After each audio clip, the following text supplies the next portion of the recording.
Welcome back. Let's get back straight to our panel. We've got Bruce Hawker and Graham Morris. Gentlemen, so much to talk about. Where do we start, Bruce? Let's kick off with the focus on the Prime Minister. First full day in the job. He's meeting with President Biden formally in the next 10 minutes. He's held the Quad talks. Straight to the world stage for Anthony Albanese, Bruce.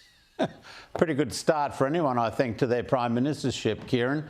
You can't really imagine a higher profile start for the Prime Minister than this. And he's acquitted himself well there. He hasn't stumbled. He's looked great on the international stage. And I think Australians will be pleased that he's been there and he's representing our interests in such an astute way. And Graham, at home, the acting Prime Minister, Richard Marles, told me on this program earlier, confirmed the first boat turnback has happened under Operation Sovereign Borders, under Labor's watch, at the direction of the acting Prime Minister. So they've been good to their word on that. Yeah, good on them. You know, we cannot have a weakening of this policy. Otherwise, we will have kids dashed on rocks again, and just no Australian wants that. Nobody in the world wants that. So, yeah, strong borders, well done. And Graham, how does the Liberal Party now, if we turn back to the result from the weekend, how do they rebuild? Who's the right leadership team to do it? Well, you're right. You start at the leader. And to me, Peter Dutton, strong man. I think he is the obvious choice for leader. Queenslander. He's had to deal with, you know, drug smugglers and border protection.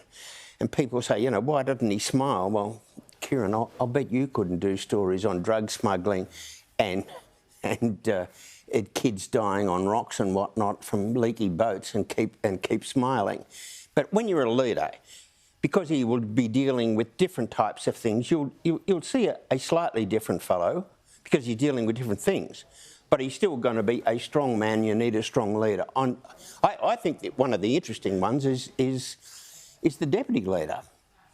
You know, I suspect the party room, when it meets, I don't know this, but I suspect they'll be saying, we need that combination and get the combination right. And one of the messages from the weekend would be that it probably ought to be a strong woman. You think, well, Jane Hume could do it, Anne Ruston could do it, but they're in the Senate. And Jane, although I think she's had a good couple of years, she hasn't been in cabinet. I think they'll seriously have a look at Susan Lee, member for Farrer, interesting background. You know, she's a pilot, she was a shearer's cook, she's a tax accountant, and, amazingly, while everyone else's votes fell, hers rose by 7%. Whether or not she gets the job, I don't know, but that's the sort of combination I think they'll be looking for.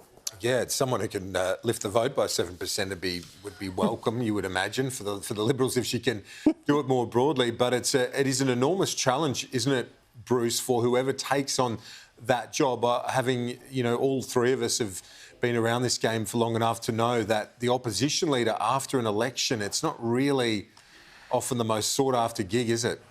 It's a tough one, and I mean, you could be forgiven for thinking that there'd be people inside the Liberal Party who might see Dutton as being a stopgap opposition leader, because he certainly isn't going to be appealing to the people who voted teal in the last election. And that's one of the things that they really have to be very focused on now. How do they steer a course which is basically essentially centrist? He is the least centrist Prime Minister or opposition leader in waiting that I can recall since, well, I guess he's there with Tony Abbott. But look, it does not work at the moment, I think, and they'd be much better off looking for somebody else. Their problem, of course, and the problem for the progressives in the Liberal Party is that they were wiped out on the weekend, and so they're not going to have any real clout. I agree with Graham that if they're going to go with Dutton, they should definitely go with a female deputy, one who's progressive and one who can empathise and relate to the sorts of concerns that people in all those now teal seats around the country expressed on the weekend. They don't want this type of leadership from within the Liberal Party. It's a real problem.